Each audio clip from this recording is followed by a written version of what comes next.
welcome to English Stories. Thank you for stopping by. Don't forget to share our stories with your friends.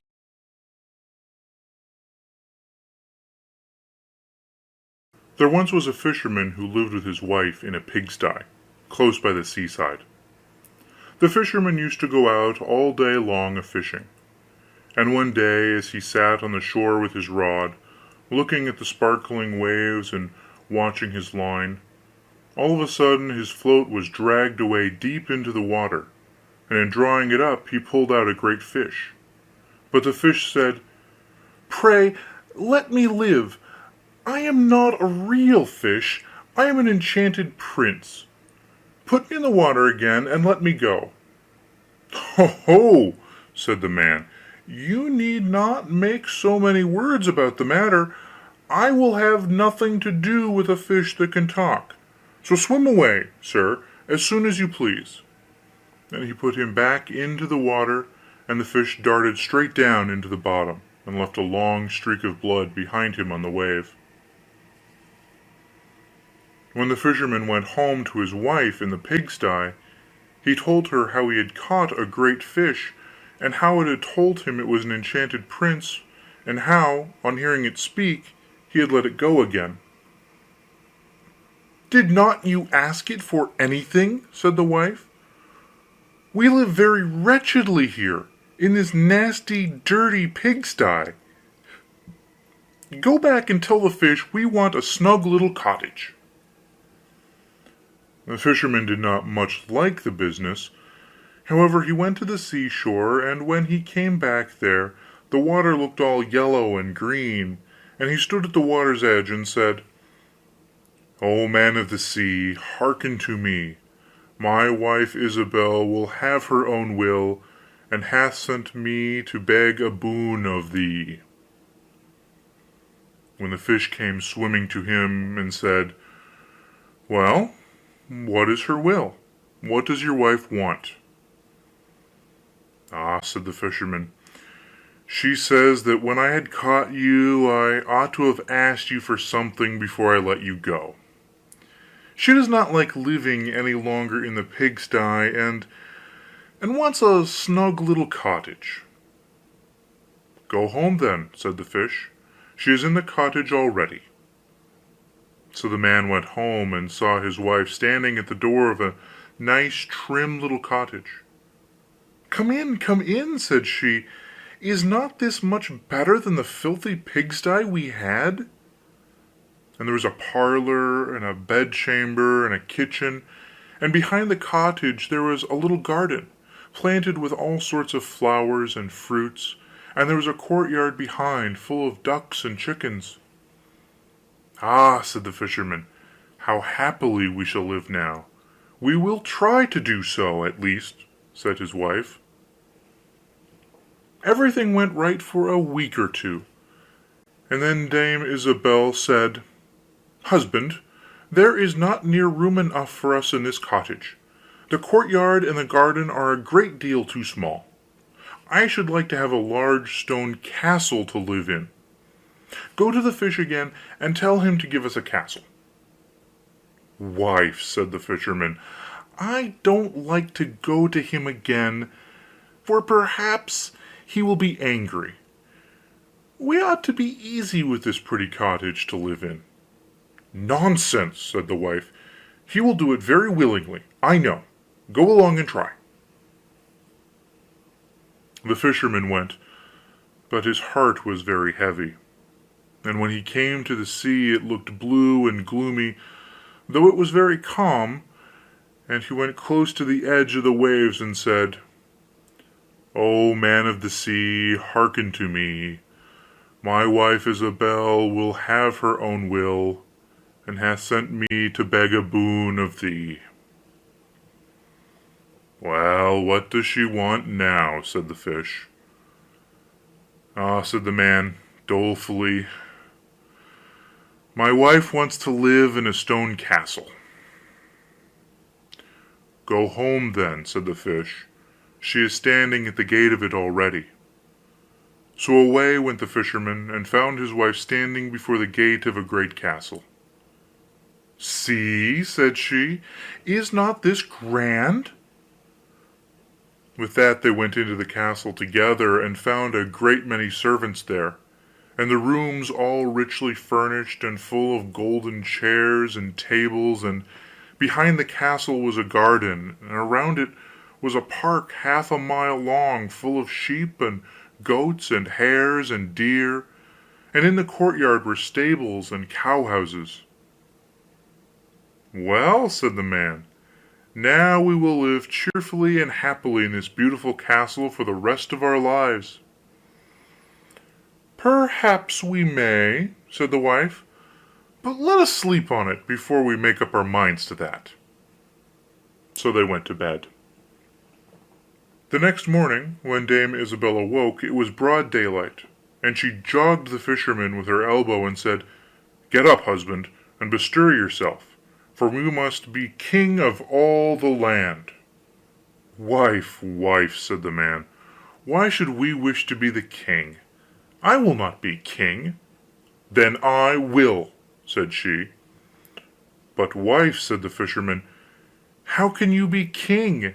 The fish cannot make you a king." "Husband," said she, "say no more about it, but go and try. I will be king."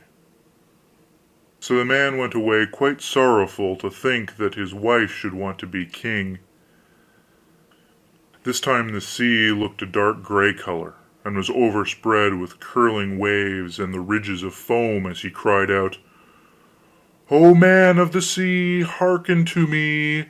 My wife Ilsabill will have her own will, and hath sent me to beg a boon of thee." "Well, what would she have now?" said the fish. "Alas," said the poor man, "my wife wants to be king." "Go home," said the fish, "she is king already." Then the fisherman went home, and as he came close to the palace he saw a troop of soldiers, and heard the sound of drums and trumpets. And when he went in he saw his wife sitting on a throne of gold and diamonds, with a golden crown upon her head, and on each side of her stood 6 fair maidens, each a head taller than the other. "Well, wife," said the fisherman, "are you king?" "Yes," said she, "I am king." And when he had looked at her for a long time, he said: "Ah, wife, what a fine thing it is to be king! Now we shall never have anything more to wish for as long as we live." "I don't know how that may be," said she.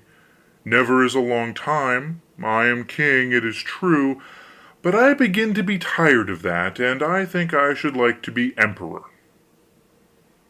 "Alas, wife, why should you wish to be emperor?" said the fisherman. "Husband," said she, "go to the fish. I say I will be emperor." "Ah, wife," replied the fisherman, "the fish cannot make an emperor, I am sure, and I should not like to ask him for such a thing." "I am king," said Ilsabill, "and you are my slave, so go at once."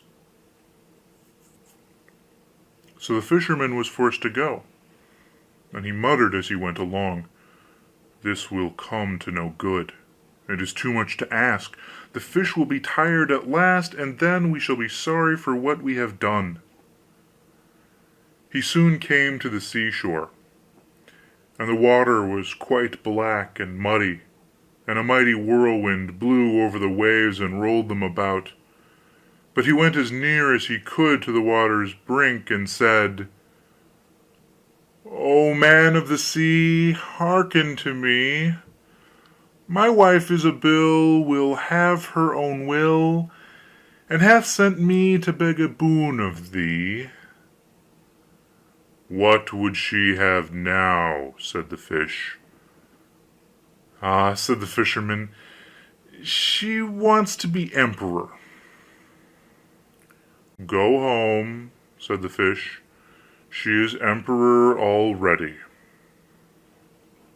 So he went home again, and as he came near he saw his wife Ilsabill sitting on a very lofty throne made of solid gold, with a great crown on her head full 2 yards high, and on each side of her stood her guards and attendants in a row, each one smaller than the other, from the tallest giant down to a little dwarf no bigger than my finger.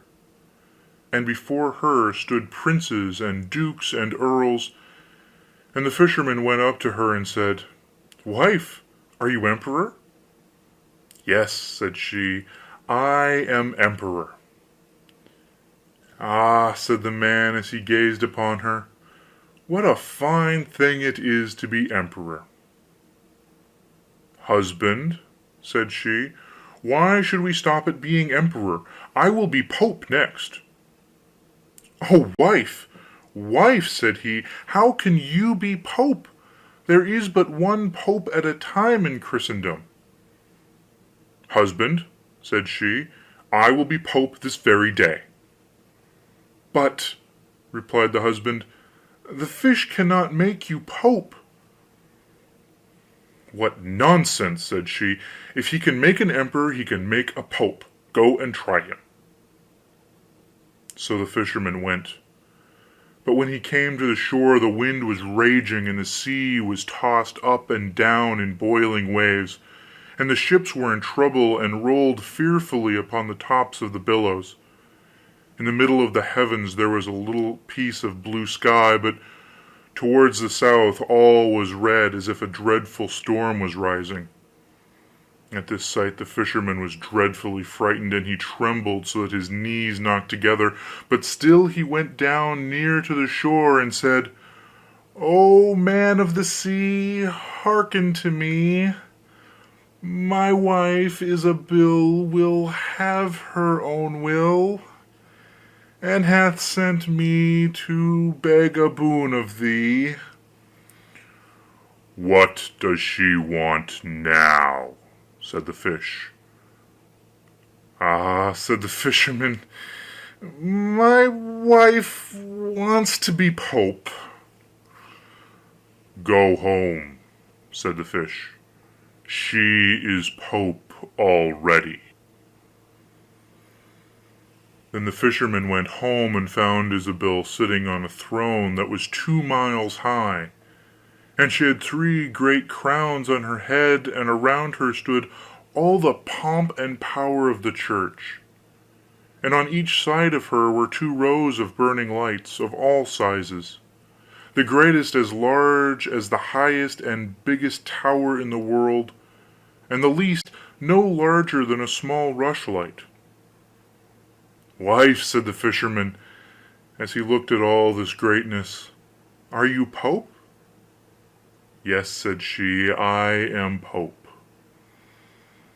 "Well, wife," replied he, "it is a grand thing to be pope, and now you must be easy, for you can be nothing greater." "I will think about that," said the wife. Then they went to bed. But Dame Ilsabill could not sleep all night for thinking what she should be next. At last, as she was dropping asleep, morning broke, and the sun rose. "Ha!" thought she, as she woke up and looked at it through the window, "after all, I cannot prevent the sun rising." At this thought she was very angry, and waked her husband, and said, "Husband, go to the fish and tell him I must be lord of the sun and moon." The fisherman was half asleep, but the thought frightened him so much that he started and fell out of bed. "Alas, wife," said he, "cannot you be easy with being pope?" "No," said she, "I am very uneasy as long as the sun and moon rise without my leave. Go to the fish at once." Then the man went shivering with fear, and as he was going down to the shore a dreadful storm arose, so that the trees and the very rocks shook, and all the heavens became black with stormy clouds, and the lightnings played and the thunders rolled, and you might have seen in the sea great black waves swelling up like mountains with crowns of white foam upon their heads. And the fisherman crept towards the sea and cried out, as well he could, "O man of the sea, hearken to me! My wife Isabel will have her own will, and hath sent me to beg a boon of thee." "What does she want now?" said the fish. "Ah," said he, "she wants she wants to be lord of the sun and moon." "Go home," said the fish, "to your pigsty again." And there they live to this very day.